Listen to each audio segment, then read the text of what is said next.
Bon alors merci à vous d'être encore là. Ah oui, parce que je sais que vous avez travaillé. Moi aussi j'ai beaucoup travaillé. Donc je voulais remercier le lieu qui nous accueille. Ici vous êtes au campus Fonderie de l'Image, l'école multimédia. Voilà, qui est une école aux portes de Paris, et puis remercier les partenaires de ce forum sur la gouvernance de l'Internet France, l'AFNIC, la Fondation AFNIC, Réussir.fr, l'ARCEP, l'Internet Society, Google, le CFA Numia, Collectif Z, CFS+, la région Île-de-France, l'ICANN, l'IREST, Renaissance numérique et les universités Sorbonne Paris-Nord et Sorbonne Nouvelle. On va passer à la restitution des ateliers. C'est un moment un peu particulier où l'idée c'est de partager avec tout le monde en fonction de ce à quoi vous avez pu assister. Moi j'ai assisté à la fin du jeu et c'était plutôt sympa. Et donc pour cette restitution, je vais laisser la parole à Claire-Mélanie Popinot, qui est secrétaire générale de l'Internet Society France et qui a été réélue aujourd'hui à 12h23. Merci. Bonjour à toutes et tous. Effectivement, ce temps permet à chacun d'avoir un aperçu de ce qui s'est dit autre part, et parce qu'on ne peut pas encore se dédoubler. Et j'appelle pour commencer Hervé Béraud et Laurence Constant du collectif Z, ainsi que les jeunes qui ont participé à l'atelier, pour nous faire revivre en 20 minutes maximum l'expérience de ce matin et de cet après-midi. Les jeunes, ne soyez pas timides, vous êtes appelés sur scène. Ceux qui ont dit tout à l'heure qu'ils voulaient participer, venez avec nous. Sous les applaudissements, merci. Donc, les jeunes, merci. Soyez timides, parce que voilà, ça nous mène sur scène, et Laurence et moi, nous le sommes beaucoup. Alors, merci de venir nous donner soutenir. du courage. Est-ce qu'on a d'autres attends, on va.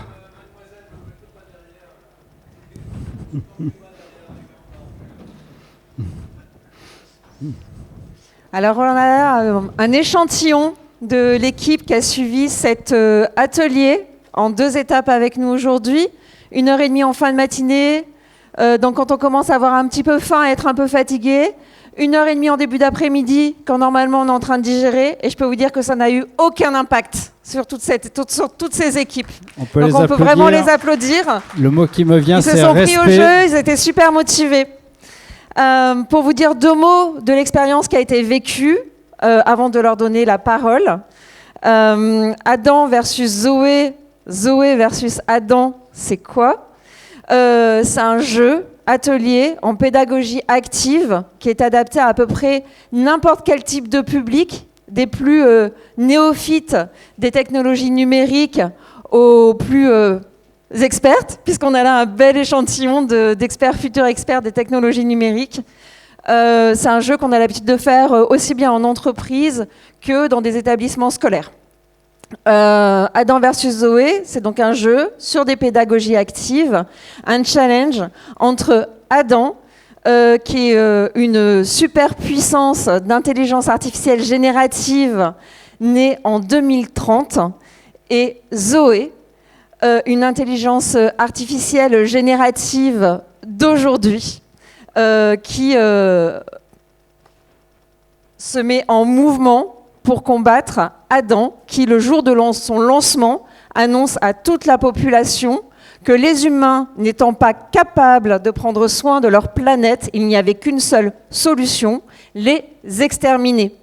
Donc heureusement, Zoé prend notre défense pour nous faire collaborer, nous les humains, avec tous les outils actuels d'intelligence artificielle générative. Et donc c'est le démarrage de ce jeu qui se joue en 10 challenges. Les équipes que nous avions là ont d'abord joué en solo, ensuite elles ont joué en 3 équipes, ils étaient une 15aine, et ils ont eu un score qui était absolument incroyable, parce qu'avec le temps contraint dont ils bénéficiaient, ils sont arrivés à exécuter plus de la moitié des challenges, et rien que pour ça, on peut vraiment les applaudir. Donc l'objectif de ce jeu, c'est de mettre de l'usage conscient dans les outils numériques, c'est de permettre aussi aux humains de rentrer en capacité de faire et de passer d'une position de « j'utilise, je consomme » à « je deviens acteur, je comprends ». Et donc c'est de découvrir, d'utiliser en mettant les mains dedans, et par le jeu, et par le soutien du collaboratif, et par aussi l'émulation de la victoire, parce que c'est un jeu où on gagne aussi, d'oser aller manipuler des outils qui parfois peuvent être un petit peu effrayants selon les contextes dans lesquels on est. Donc c'est la deuxième vertu du jeu, et on en profite aussi pour mettre des notions de collaboration et des notions de capacité humaine qui vont venir enrichir les usages du numérique, comme la créativité, comme la collaboration, comme la communication, comme également la gestion des émotions, et ce qui fait qu'on est des humains, donc des compétences relationnelles et comportementales. Mais je crois que je vous en ai dit assez. Et je vais maintenant laisser la main à ces jeunes gens qui vont témoigner d'une chose que ça a pu leur apporter, d'une capacité qu'ils ont pu mettre en œuvre, puisqu'on a commencé ce jeu en identifiant des capacités d'humains qu'on pouvait mettre au service du collectif. Et on a aussi parlé de stratégie collective, donc chacun à leur tour, on a un tout petit peu préparé, tout petit peu pour se donner du courage. Donc ils vont évoquer un de ces sujets. Alors bonjour à tous. Moi, dans le premier temps, je veux remercier les profs pour cette expérience, parce que c'était vraiment très enrichissant et bénéficiant pour moi personnellement, parce que je ne suis pas très habitué à travailler dans une équipe. Je préfère toujours travailler seul. Mais aujourd'hui, je ne sais pas forcé, mais encouragé de travailler, et ça me fait du bien. Ça m'a permis de sortir de mon zone de confort. Et voilà, et ça m'a poussé de même peut-être plus en plus essayer de m'engager et de participer sur ce genre d'événements. Voilà, et merci pour m'écouter. Voilà. Alors, bonjour à tous. Moi, cette expérience m'a permis de gérer mon temps, la gestion du stress aussi, parce qu'on avait une limite de temps pour réaliser les tâches, et ce jeu m'a apporté grand, et j'ai pu gérer mon stress et aussi réussir les challenges à temps. Donc c'était tout au fait. Alors bonjour à tous. Aujourd'hui, j'ai pu mettre en œuvre deux qualités. Le travail d'équipe. Comme j'ai pu travailler avec mes deux collègues, on a pu s'entraider et échanger et se répartir les tâches. Ensuite, j'ai aussi mis en exerce la pensée analytique, c'est-à-dire au début, j'avais un peu du mal avec les challenges. Suite à ça, j'ai pu réfléchir et j'ai mieux analysé, et grâce à ça, j'ai pu réussir la moitié de mes exercices. Merci.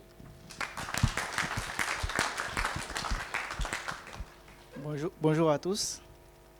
Aujourd'hui, ce jeu m'a permis à moi surtout de pratiquer la maîtrise de soi, parce que d'habitude, quand il y a un travail d'équipe, j'essaie de me donner à fond, donc c'est-à-dire j'essaie de me montrer comme supérieur aux autres. Mais aujourd'hui, j'ai observé les autres, je les ai laissés faire, et vraiment cela nous a permis même d'avoir 60 points et d'être parmi les premiers du challenge.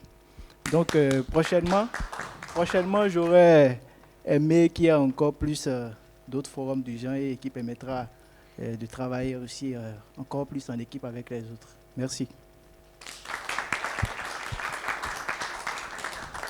Merci. Peut-être avant que vous rebondissiez sur cette expérience, puisque vous avez parlé de pensée analytique, est-ce que vous avez fait le challenge qui vise à convaincre par un argumentaire Adam, notre fameux Adam, de ne pas nous exterminer, et si oui, quels ont été vos arguments? Vous pouvez répondre, mais vous pouvez aussi passer la parole. Non, en fait, pour cet exercice, c'était un membre de mon équipe qui l'a fait, mais elle n'était pas là. Elle n'est pas là. Alors Ça y est, peut-être nous sommes je peux prendre exterminés. le relais parce qu'effectivement on a débriefé avec l'ensemble des participants. Il y avait 14 étudiants de ce magnifique campus, et j'ai été surpris parce que ce sont des étudiants sur les sciences du numérique. Et ce qu'ils ont utilisé, c'est tout simplement la pensée critique. Donc, au lieu de rédiger un chat et un prompt disant à ChatGPT, donne-moi tous les arguments qui sont nécessaires pour désactiver Adam et le convaincre de nous laisser vivre librement, ils ont tout simplement fait travailler leur cerveau, pris du recul, et il y avait 5 arguments qui permettaient de désamorcer Adam, et ils en ont trouvé 4 sur les 5. Voilà, donc vraiment un grand bravo à faire confiance à l'humain avant de se précipiter sur la machine. Peut-être que, sans dévoiler l'ensemble des challenges, parce que j'imagine que vous aimez bien garder les choses un peu secrètes aussi, s'il s'agit de les implémenter dans d'autres structures, etc., et qu'on ait tous l'occasion de découvrir au fur et à mesure ces challenges. Peut-être côté étudiant, qu'est-ce que vous retirez concrètement du fait d'avoir utilisé différentes IA voilà, par rapport à ce que vous avez eu à faire ce matin et cet après-midi? Alors, si vous me permettez, d'abord, je voudrais être sûr que c'est OK pour vous, parce que ce n'était pas ce qu'on s'était dit. Est-ce que c'est OK pour vous, tout simplement de témoigner par rapport à ces questions qu'on ne connaissait pas avant? Ouais. Pardon pour l'impromptu. Non, mais on est bon. Vous voyez, le cadre de sécurité psychologique, c'est aussi ça. On a pris un engagement et on s'assure que c'est OK. Et ça l'est. Bon, personnellement, j'ai remarqué, par exemple, pour le challenge numéro 10, il fallait il fallait identifier un numéro et non, le vrai numéro est dans un fichier. C'est-à-dire il y a 2 fichiers et puis il y a un qui est fausse. Donc il y a un numéro qui était caché dans le fichier original et qui a été modifié dans le fichier qui était faux. Alors, par exemple, pour cet exercice, si vous prenez, je ne sais pas, l'intelligence artificielle de Gemini, par exemple, pour moi, personnellement, je me dis qu'il n'est pas dans la capacité de résoudre ce genre d'exercice. Donc, même dans les consignes de l'exercice, ils nous ont demandé d'aller utiliser en même temps Perplexity AI. Vous voyez? Donc, c'est parce qu'on est sûr que si vous donnez ce exercice à Gemini, il ne pourra pas. Vous voyez? Et effectivement, quand j'ai donné l'exercice à Perplexity AI, eh bien, il a réussi.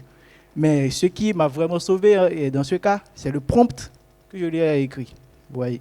Donc, ce qu'il faut retenir, et puis bon, que moi-même j'ai pu retenir de ce exercice, c'est que pour régler certaines situations, il faut d'abord identifier le bon intelligence artificielle générative et ensuite rédiger aussi un bon prompt.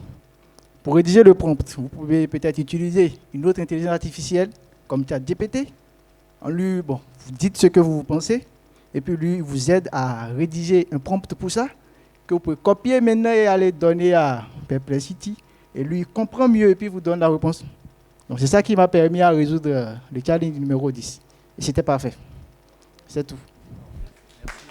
Merci, bravo.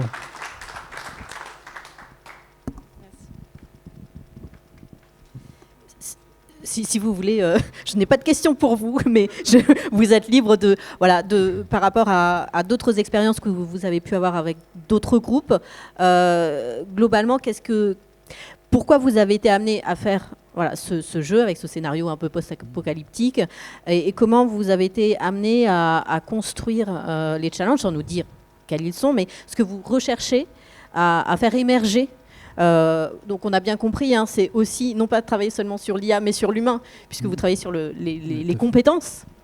Mais voilà, je vous laisse la parole sur ces quelques éléments dans les quelques minutes qui nous restent. Merci. Merci pour cette question. Alors en fait,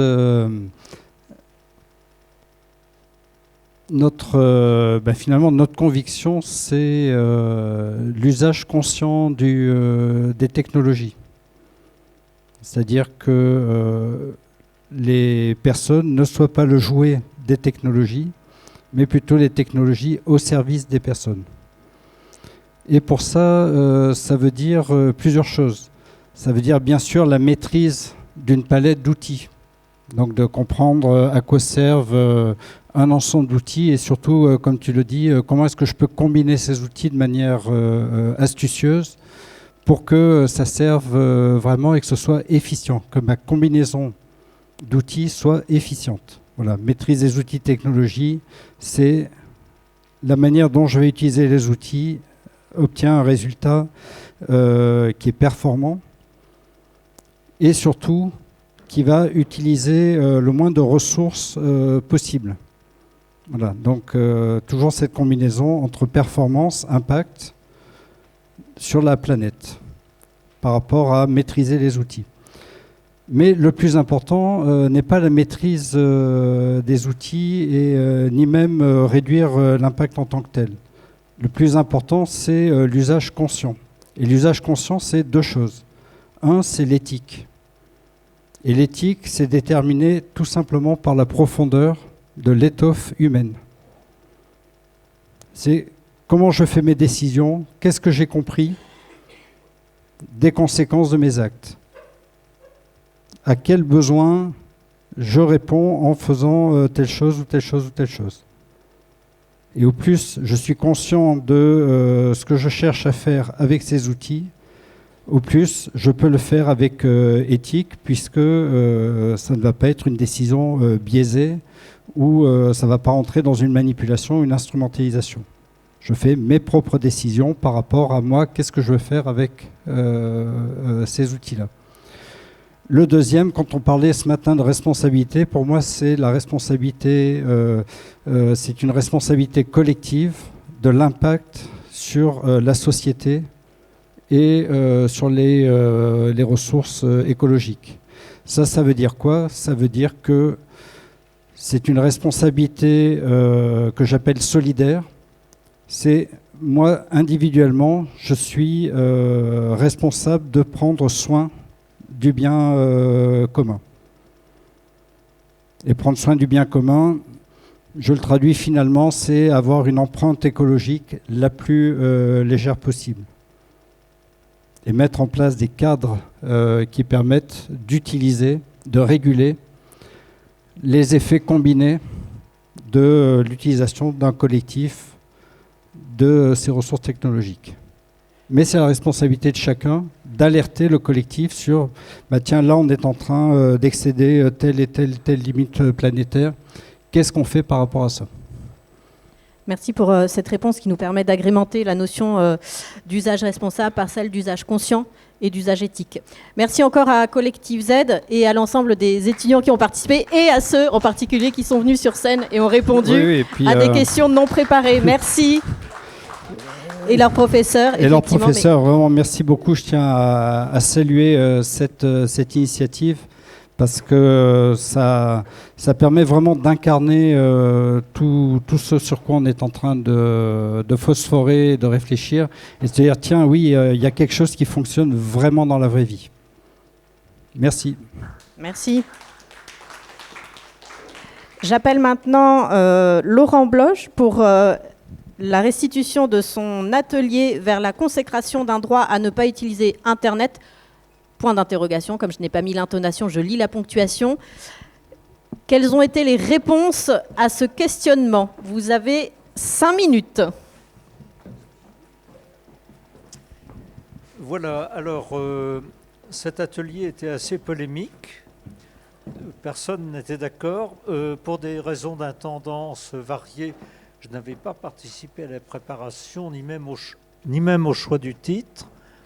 Ce qui fait que je n'étais pas au courant, que j'étais très en désaccord avec l'idée d'un droit à ne pas utiliser Internet. Donc ce que je vais vous raconter est biaisé c'est biaisé personnellement, hein. Je vais tâcher de répéter quand même ce que les autres ont dit, mais ils avaient qu'à être là après tout, hein. Notamment mon co-organisateur, mon co-modérateur, oui, qui est prudemment installé dans la salle, enfin il pourra intervenir pour contester. Alors, si vous voulez, ce qui s'est un peu dégagé, c'est qu'en gros, le droit à ne pas utiliser Internet n'existe pas. Tout le monde doit utiliser Internet et on n'a pas le choix. Internet est le principal système de communication mondial. Et alors, les gens qui ne veulent pas utiliser Internet, tout simplement, il n'existe plus. L'identité des gens, maintenant, c'est leur adresse électronique. Et donc, si on n'a pas d'adresse électronique, eh bien, on n'existe plus. D'ailleurs, on est obligé de la fournir dans des tas de circonstances, notamment pour toutes les relations avec les autorités administratives et pour toutes les transactions commerciales. Enfin bref, on n'a aucune possibilité d'y échapper. Alors se pose la question des gens qui ont des difficultés à les utiliser. Alors il y a des cas extrêmes, hein. Les gens qui ne savent ni lire ni écrire, ils ont beaucoup de mal. Ils sont obligés de faire appel à des gens qui les aident.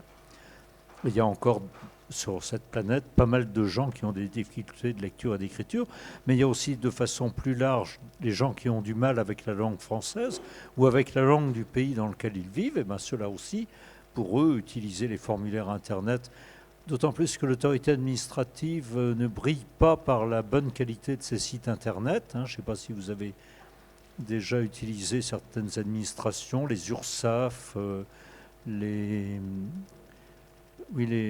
URSSAF sont particulièrement gratinés, mais il y en a d'autres. Toujours citer plus d'un coupable, sinon... Voilà, un autre coupable... alors, il y a toutes les choses pour entrepreneurs indépendants, c'est absolument catastrophique aussi. En plus, ça change, c'est-à-dire, juste quand on a fini par arriver à s'en servir, pof, ça change. Bref. Alors qu'il suffit de prendre exemple sur les gens qui sont des vrais professionnels de la chose. Amazon, Google, eux, leurs sites sont vraiment formidables. Et on ne se trompe jamais. Voilà, alors mais hormis ces cas des gens qui ne savent lire ni écrire ou qui ne savent pas parler la langue du pays dans lequel ils vivent, il y a de beaucoup plus grandes quantités de gens qui, simplement, ont du mal à se débrouiller avec les procédures de l'Internet. Et donc, on retombe sur un problème, c'est qu'il n'est pas question de ne pas se servir d'Internet, ça c'est impossible. Il faut simplement qu'il y ait des méthodes éducatives pour apprendre à utiliser des systèmes informatiques en général et l'Internet en particulier.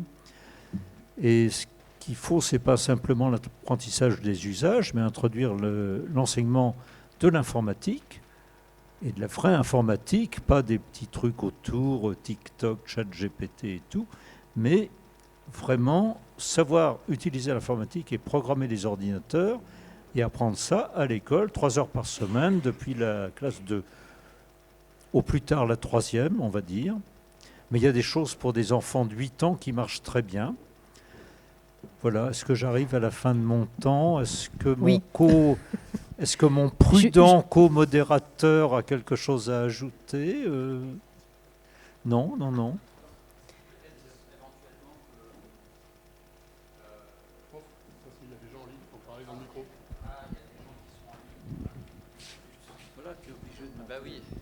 Non, mais du coup, il faut inviter les gens qui sont en ligne à venir hors ligne. Faut qu'ils débranchent leur box, c'est ça? Ouais.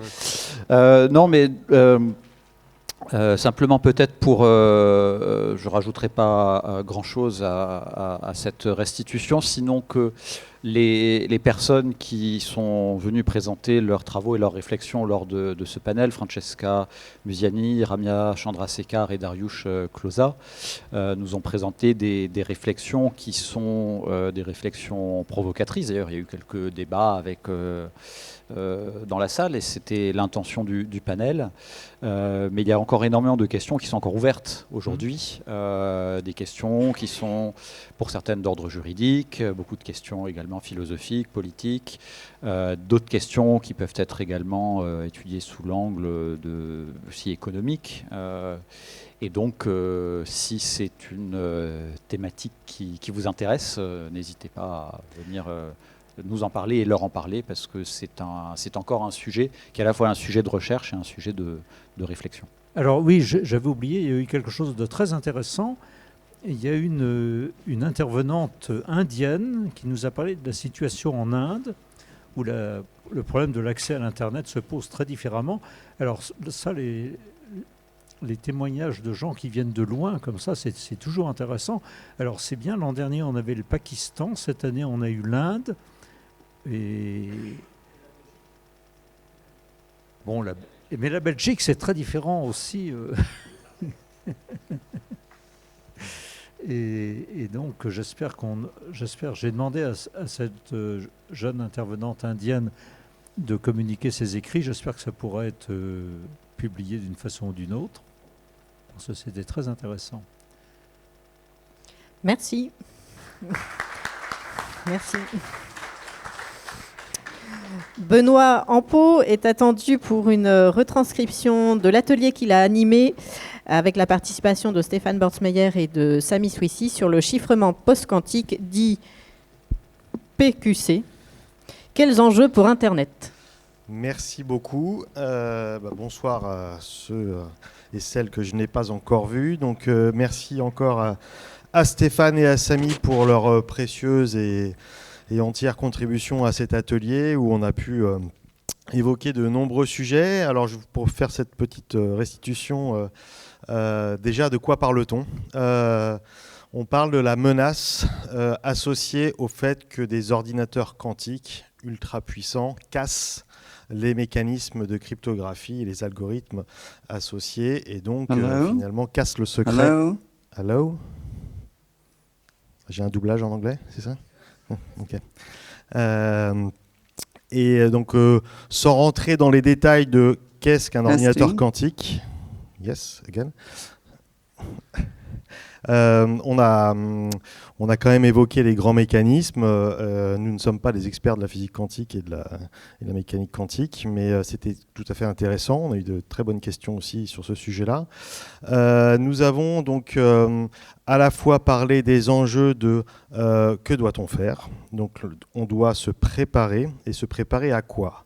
On doit se préparer à anticiper une feuille de route qui permette aux organisations, aux États et aux institutions de mettre en place des algorithmes et des mécanismes et d'intégrer ces algorithmes dans les mécanismes de chiffrement actuels et dans les outils du quotidien que vous connaissez ou que vous pratiquez toutes et tous sans le savoir ou en le sachant.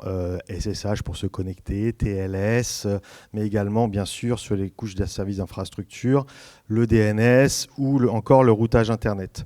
Et donc pour cela, on a évoqué la standardisation, où est-ce qu'on en est. Donc aujourd'hui, il y a des algorithmes et des solutions avec des algorithmes qui sont certifiés et validés notamment par le NIST, mais qui sont issus de concours qui a été ouverts et où il y a eu beaucoup de candidatures internationales. Et donc ces algorithmes ont été testés, éprouvés et donc beaucoup d'ailleurs ont failli et seuls 4 ont survécu à date. Enfin 3 et bientôt un 4e, c'est ça, si je ne dis pas de bêtises. Et donc aujourd'hui il est important de se préparer et de commencer à tester. Donc qu'est-ce que ça veut dire en tant qu'organisation ? C'est de regarder quels sont les éléments de mon système d'information, mes composantes, mes briques technologiques qui seraient touchées. Donc commencer par faire les inventaires. Ça c'est un des défis qui a été relevé en conclusion, qui reste un des défis majeurs de toute organisation, d'ailleurs connaître son système d'information. Et puis on a évoqué aussi l'impact de ces algorithmes sur les couches et les services d'infrastructure de l'Internet. Aujourd'hui, globalement, techniquement, on sait à peu près faire, ou on sait faire pour DNSSEC et puis le routage Internet, même si on ne connaît pas tous les impacts à l'échelle, parce que ces algorithmes post-quantiques ont des tailles de clés beaucoup plus grandes, donc ce qui signifie que cela va prendre beaucoup plus de temps pour signer un nom de domaine en DNSSEC, et les clés donc à stocker vont aussi prendre plus de place, ou sur les réseaux vont prendre plus de place. Donc il y a quand même des effets qui restent à mesurer à l'échelle, mais tout cela est plutôt assez aujourd'hui contrôlé. Après se pose le système de l'œuf et la poule. Quand est-ce qu'on commence et par quoi on commence ? Et donc là, Samy notamment a de manière tout à fait intéressante et claire, par exemple, évoqué la stratégie de l'ANSSI, qui est un petit peu différente d'autres stratégies nationales ou au niveau européen, où là, il y a une approche orientée solution, c'est-à-dire que plutôt que de donner des jalons et se dire il faut qu'en 2035, tout le monde ait implémenté et mis en place des algorithmes post-quantiques crypto-résistants, plutôt de démarrer par une approche à partir, alors je n'ai plus la date en tête, je crois que c'est de 2027 ou 2030, vous ne devriez plus être acheté ou mettre en place des solutions qui ne sont pas résistantes aux ordinateurs quantiques, à la menace quantique. Et donc c'est une approche par la solution et par la fourniture de solutions. Et donc ça, c'est important. Et aujourd'hui, a priori, la démarche française est un peu innovante ou, je dirais, différenciante par rapport aux autres, où on est plutôt à se dire, attention, dans 10 ans, il va y avoir des ordinateurs, soyez prêts, mais sans plus de recommandations. En termes, on a aussi évoqué les aspects réglementaires. Et aujourd'hui, justement, l'ANSSI considère en France qu'au-delà de ces aspects-là, il n'y a pas besoin de réglementation additionnelle. C'est plutôt, il faut intégrer la PQC dans ce que vous faites aujourd'hui au niveau de la sécurité de vos systèmes d'information et de vos solutions technologiques. Et grosso modo, ça devrait bien se passer. Voilà. Et puis, on a un petit peu, en fin de session, avec les nombreuses questions qu'on a eues, aussi évoqué les secteurs d'activité en priorité qui doivent adresser ce sujet-là. Le principal, c'est le secteur bancaire, où la protection et la confidentialité des informations est essentielle. Ce que je n'ai pas évoqué, ce qu'on a évoqué en tout début d'atelier, c'est qu'il y a une stratégie et il y a aussi un sujet aujourd'hui, c'est qu'aujourd'hui, si quelqu'un est en capacité de stocker les informations chiffrées aujourd'hui quelque part, à partir du moment où il aura un ordinateur quantique dans 10 ans, il sera capable de casser ce cryptage et donc accéder à l'information. Et donc il y a des informations qui, même dans 10 ans, récupérées aujourd'hui, ont de la valeur. Et donc c'est important aussi de pallier ce risque en faisant une transition la plus rapide possible. Et donc le secteur bancaire est infecté, mais aussi le secteur des télécoms qui fait partie des secteurs qui sont à prioriser. Pour terminer, un concept introduit, c'est la crypto-agilité. Et donc c'est important, c'est que le fait de pouvoir être en mesure d'expérimenter et de tester, ça vous rend agile et aussi sûr de vos capacités à déployer ou pas vos systèmes. Et donc voilà, je vais conclure avec cela. Donc c'est une menace lointaine. Par contre, préparez-vous dès maintenant à la fois cartographier, commencer à effectuer des transitions et appliquer des algorithmes qui sont aujourd'hui standardisés sur vos systèmes pour voir déjà, si ça fonctionne, si vos équipes sont prêtes et, in fine, sécuriser l'ensemble de la chaîne de vos systèmes. Et puis, nous, à l'échelle de l'Internet, par exemple, en tant que registre, ce sont des choses sur lesquelles on travaille aujourd'hui pour justement anticiper cette transition. Merci. Merci Benoît pour cette synthèse d'un atelier qui, derrière son titre, qui peut paraître ésotérique, était extrêmement concret, à base de frigo, de ce que j'ai compris, notamment, si j'ai bien tout suivi, Stéphane. J'appelle maintenant Sébastien Bacholet, qui a pu animer plusieurs ateliers et qui dispose, lui, du double de temps, justifié, 5 x 2. Le premier sur Internet, intelligence artificielle et territoire, qui a été riche en échange aussi avec la salle, et un second, gouvernance d'Internet, 20 ans après le sommet mondial de la société de l'information. La parole est à toi, Sébastien. Ben voilà, elle a fait le résumé. Merci. Au revoir. Bon, les deux sujets étaient, je pense, intéressants. Le premier avait pour objectif de faire dialoguer différents territoires ou personnes qui interagissent ou qui ont des responsabilités dans le territoire. Donc il y avait le directeur de Nièvre Numérique, Jean-Dimas Malo, il y avait le maire de Gennevilliers, Patrice Leclerc, il y avait la conseillère du directeur général de l'IGN, Emmanuel Roux, Et il y avait un chercheur postdoc de l'INRIA, Hugo Pompougnac. Et en fait, et puis il y a eu des échanges avec la salle. Ce qui était intéressant, c'est que leurs problématiques, à chacun, l'un est en charge de développer, tester, de voir quelles sont les limites pour son territoire. L'autre aussi, mais l'un en allant vite et l'autre en allant lentement. Et en fait, ils arrivaient à la même conclusion, c'est que pour l'instant, ils ne savent pas bien qu'est-ce qu'il va falloir faire, mais il leur semble important de continuer à étudier, à travailler, comment est-ce qu'on peut utiliser l'IA, sachant que le premier terme dans notre atelier, c'était Internet. On n'en a pas parlé parce que c'est là, ça fonctionne. Sauf qu'à la fin de la discussion, il y a un intervenant qui a dit mais peut-être qu'il n'y a pas que le juge de la... je sais pas si c'est la européenne à qui on va enlever l'accès aux fournisseurs américains.